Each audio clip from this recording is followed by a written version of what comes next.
Hello, I'm here today with Linsey Fagan, and I do apologize about my video feed not working. Evidently, there is a glitch on Google Hangouts, but that shouldn't be that big of a deal. Linsey Fagan is here of the Texas 26th District, and again, I would like to thank you for taking the time to speak with me.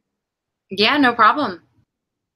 And I guess to start off with, for those who are not familiar with your race, oh, and your background, what first inspired you to get into politics, and what is motivating you to run a grassroots campaign that is definitely people ran, and as you're not taking money from corporations or any PAC whatsoever?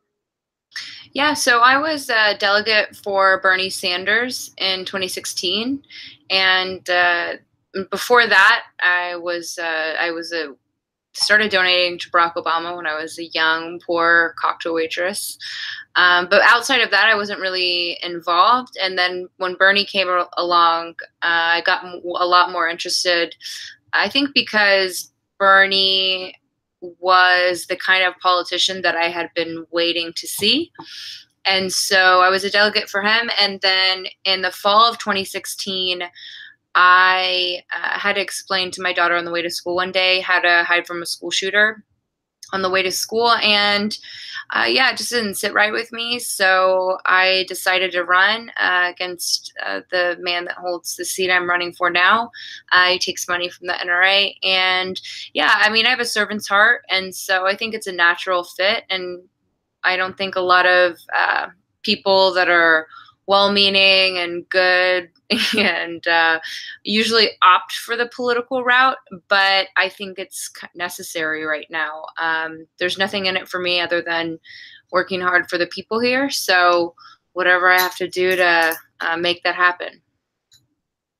And I do think that that's something I've covered a lot in the past, and then since I've broken journalism, gun violence has increased, which is unfortunate, especially at schools.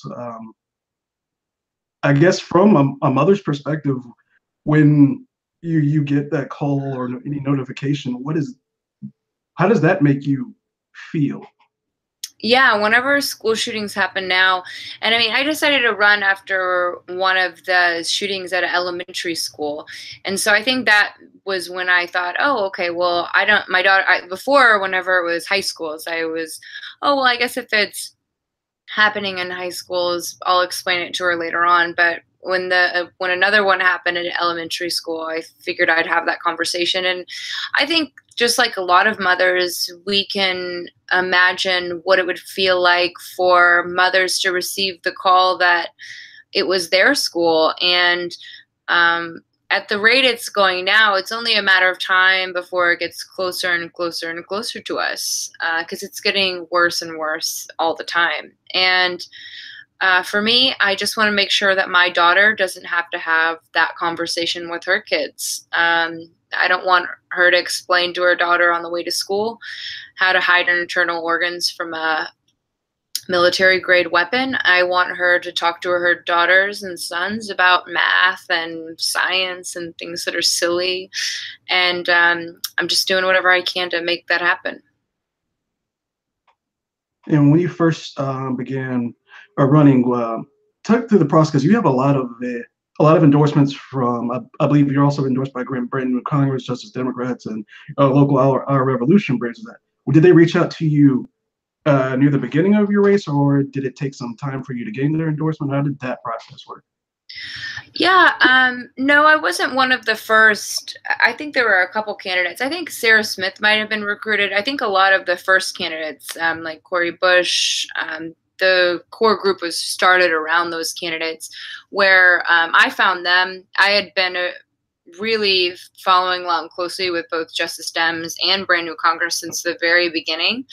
But it was a natural fit. I mean, and I think they give me a lot of space to tell people, no, this is the kind of campaign I'm running. And it's not just me, because when I decided to run before Trump won. And I think that there were at the time, there weren't a lot of candidates running. And then all of a sudden Trump won, and I have a ton of sister and brother candidates that are dedicated to the same mission as me, and that's getting dark money out of politics. So Justice Dems and Brand New Congress was just an absolute natural fit for me. And I think those endorsements were probably maybe, I wouldn't say they just fit. They really fit with me and my campaign. So I'm really lucky. I'm really lucky for the camaraderie that exists between me and the other candidates. We speak often, and we help each other a great deal because, we're battling a very big fight, and it's not just against one party or another. It's against dark money, and there's just 60 of us running wild to try to get dark money out of politics, and whatever we got to do that. And about your race, because I remember watching TYT the night of your primary victory, and that came down to the wire. It was the last race called, and TYT is the Young Turks. They're really the only outlet that's dedicating resources to covering these races with that intent of focus, especially on the night of. And can you walk me through that night? Because I remember watching your speech and seeing how passionate you were that night, and I was actually honestly moved by it. Yeah. So yeah, the early vote, I wasn't winning in the early vote, but I had a lot of faith. Once the results started coming in, I was doing really, really well in the same day or the election day vote. And then I was doing really, really well in the county that I'm from, which is Tarrant County. And that county carried me. I won, I think, 70 or 75% of that county. And yeah, I was actually supposed to have a conference call. I was supposed to call into the show, but our results came in like final, like 1 a.m. I'm one of those. I didn't win until I really won. I'm just cautious. And so, yeah, it's been crazy just because, I think the whole entire time, nobody really took me seriously. I think whenever you run against an attorney, when you're a young, kind of mouthy single mom, people automatically say, well, here's the serious candidate, and then here's somebody that doesn't stand a chance. But, I work hard. I worked harder than anybody else in my primary, and that's how you win. And so I really knew deep down that we would. I really felt like we would, just based on how many doors we knocked, what we were doing. And I had a really good team. And I think, and it was all regular people that had never been involved in politics before. And, we killed it. And I'm really proud of the work my team put in. And, I'm just really happy to have shown that, the candidates that are maybe sometimes preferred by, Democrats that are really heavily involved in the party are not the same kind of candidates that are liked by the people, like the regular American people. And so I think that the people are starting to speak and say, we want regular middle-class American people representing regular middle-class American people. And so, I'm happy to be part of that. And what are some of the lessons, because that's been coming up, what you mentioned about the knocking on doors and the grassroots effort, that's been coming up a lot more in the national media since Alexandria Ocasio-Cortez defeated Joe Crowley. Is that something, is there something you learned specifically from your primary that you're taking to your general election race against Michael Burgess? Yeah, I think just getting out in front of people, not counting anyone out. A lot of people said focus on the big red city, big blue cities, focus on the liberal areas. And, we touched those areas, and we also touched rural areas. And I won every single rural precinct because we made the effort to go there or send postcards there, and we didn't leave anyone out. I think there are a lot of people that are desperate for something different, and regardless of party. And I think that if you give them that, you you would be surprised with how responsive, moderate conservatives can be, how responsive people that don't ever vote can be. People are waiting for the right kind of representatives to come along. And I think the right kind of representatives are regular middle class American people that have good hearts. And you have mentioned something about your representatives and your general opponent. Just looking at a couple of his past two votes, is one being the Agriculture and Nutrition Act, which had provisions in there for the SNAP program having the work requirement, and also on the border wall. Is that I know that the 26th district is votes heavily Republican. Is that something that really plays well in that district? Have you found while you're campaigning that this is something that voters in the district care about, or are they even aware that their representative is voting that way? I think that the people here, I mean, really, if you go talk to somebody, I mean, I would say 90% of the people you would talk to door don't even know who their representative is. Um, and so how he's voting is definitely off the radar, but you can bring things to their attention. Like, so the guy I'm running against got $400,000 from telecom, and he turned around and he sponsored the piece of legislation that allows ISP companies to buy and sell our data. Like, he's a nightmare for net neutrality, like complete nightmare, like one of the biggest, yeah, he's just not, he's a nightmare for those of us who value net neutrality. And so if you tell Republicans, Democrats, independents, anyone, this man got $400,000 from telecom, he turned around and he sponsored bills to buy and sell your private data, are you okay with that? Nobody's okay with that. And so I think you just really have to bring things to people's attention and say, listen, this man is not voting in your best interest. No matter what party you belong to, this man is not voting to do anything to help you. And so the Republican Party here has actually come out against him. And so we'll see. I mean, we'll see if those people will flip to vote for the libertarian in the race, or those people will vote to flip for me, or if those people will vote for him. All I can do is still talk to those people, make an effort, and tell them that regardless of if they vote for me or not, that I'm going to love and support their families. And that's all I can do. And I think that's something extremely interesting to talk about, because I guess on the nationwide, Texas is believed to be a red bastion. But with changing demographics and how strong progressives have done in primaries in Texas, that doesn't seem to be the case. Could you talk about that a bit and how Texas seems to be changing?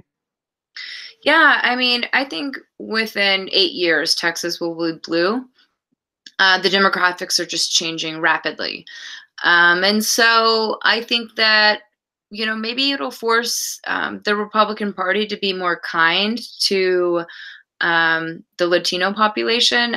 Maybe it won't, and maybe they won't.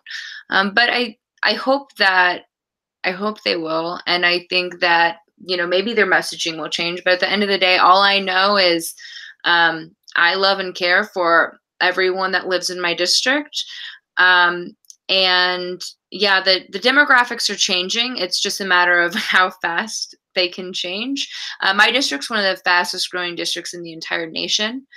And so I think it's easy for me to fly under the radar right now because, nobody's really run for Congress here in a serious way in quite some time. And the district's growing and in an astronomically, like very, very, very, very quickly. And so I think that you could see an upset here just because it's growing fast. The demographics are changing rapidly. And the people that are moving to Texas are voting 5-1 Democrat to Republican. So it's good. It's good for Beto. It's good for me. It's good for all of the Democrats here. all we can do is work our little hearts out to try to take advantage of it and make Texas flip as fast as we can. For those not familiar, myself included, what are some of the cities in the 26th district?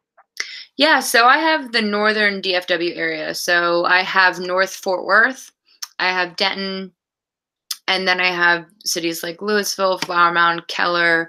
It's a pretty big district as far as the actual size, and then the number of people here is skyrocketing. So I'm assuming it'll probably get redrawn in here not very much longer. So for a district with that sounds like a pretty good pretty big geographical region. Is it difficult to get around and pretty much knock on doors in all the key areas that you will need to have a win in November?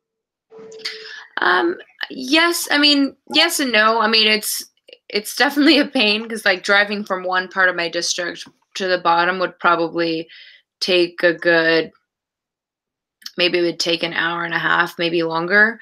But I think that my drive right now to save my daughter's future in the country and the country for all of the children that live here that I've met. Every day I wake up and I think about all of the kids that I've met that live here, all of the moms that are struggling, they can't afford prescriptions, all of the people that have medically fragile children that need a champion, all the veterans that need way more support. And so then you think, this is the least I can do. And it's definitely a pain and it's hard, but I really feel in my heart that my job is to protect people and to protect this country right now. So it just feels like a little bit of a pain, but just for a little bit longer. You mentioned some key issues there. What are some of the issues that you feel your district care most about that you can address immediately? I think that healthcare is something that a lot of people talk about when I speak to them. A lot of people are starting to get on board with Medicare for all. Medicare is run really efficiently.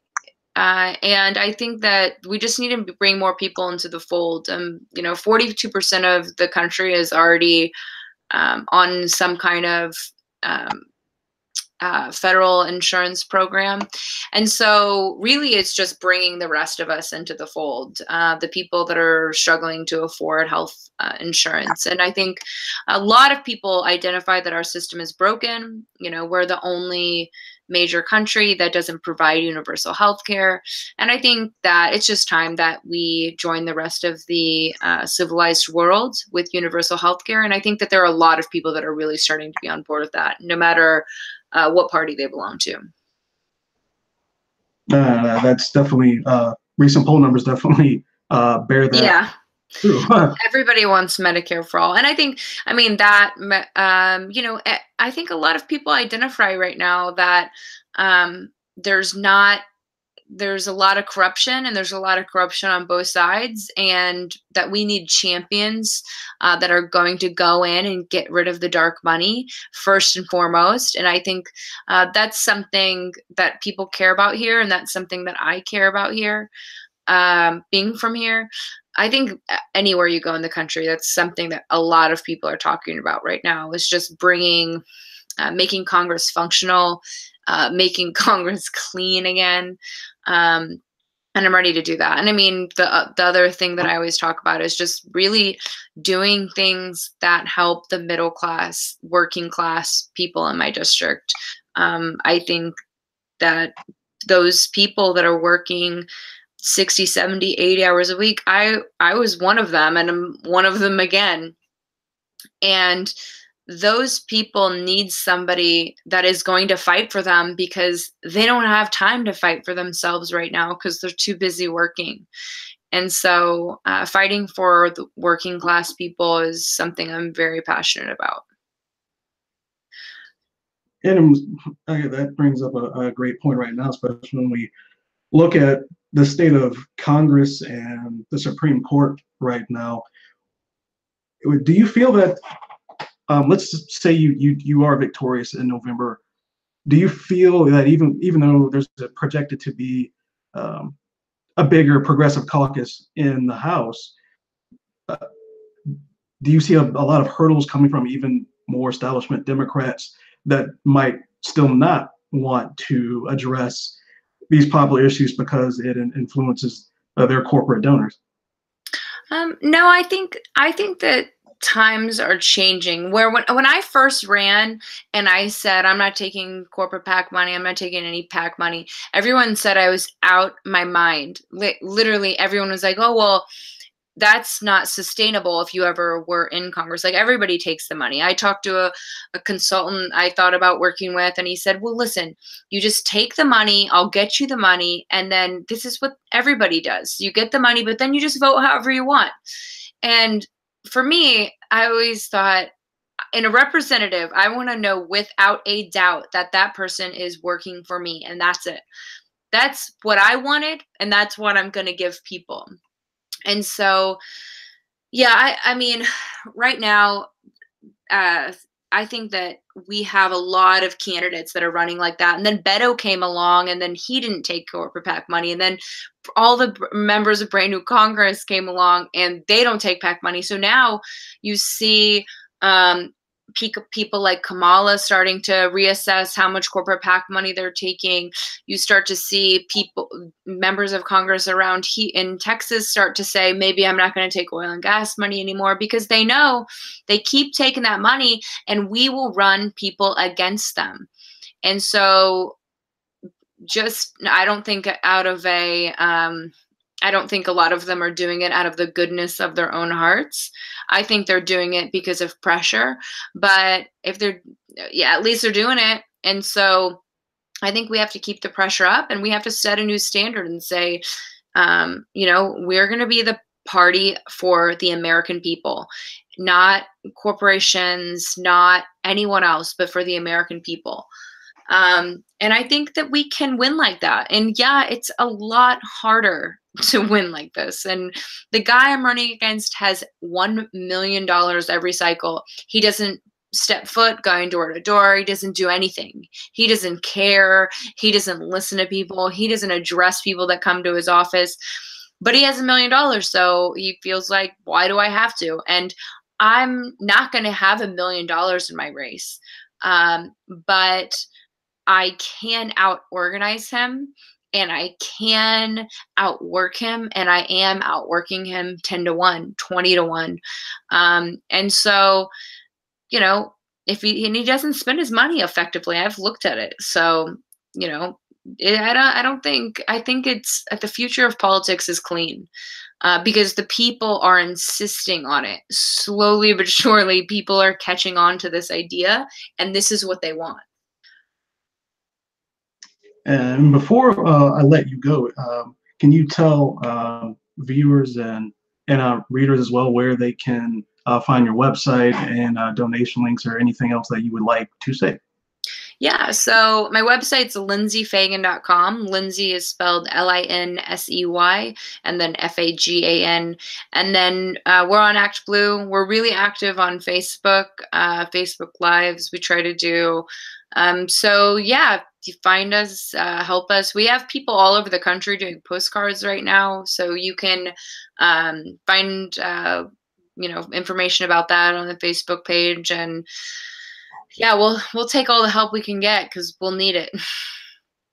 And Linsey, I do appreciate your time, and I do wish you the best in November. Thank you so much. You're very welcome.